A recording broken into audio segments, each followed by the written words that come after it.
And now, after Supreme Court rejected Kavitha's bail plea, now she has filed another bail plea. And meanwhile, the court has reserved order on her remand application. Remember, the ED custody of Kavitha ends today, and now the ED has sought 5 more days of Kavitha's remand in the Delhi excise policy case. So this is the latest update that's coming in as far as Kavitha is concerned.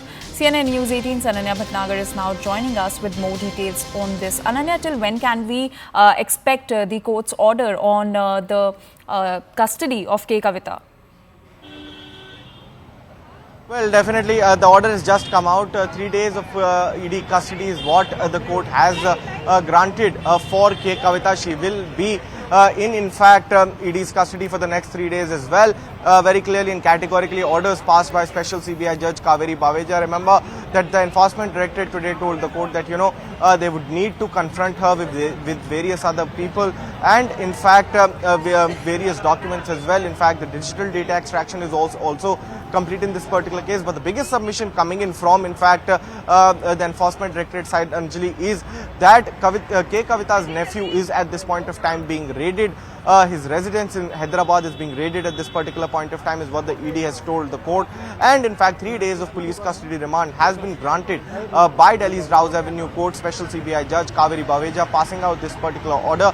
Detailed order copy is yet to come out, but very clearly and categorically, all the submissions of the Enforcement Directorate have been accepted.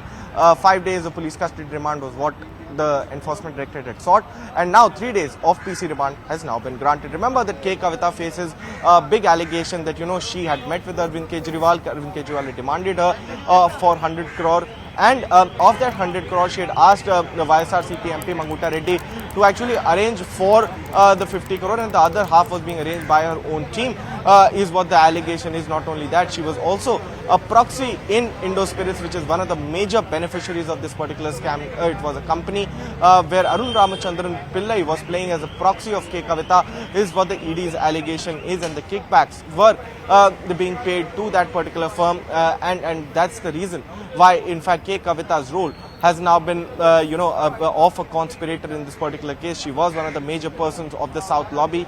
And now, since Arvind Kejriwal too has been arrested, whether or not the Enforcement Directorate confronts Kavitha and Arvind Kejriwal is something that would be interesting to see. Anjali. So, Ananya, how likely is that Kavitha will be confronted with Delhi Chief Minister Arvind Kejriwal? Well, it is in all likelihood that she will be confronted with the Delhi Chief Minister, because remember that 3 more days of custody of, in fact, Kavitha has now been granted, and Arvind Kejriwal is already in ED custody.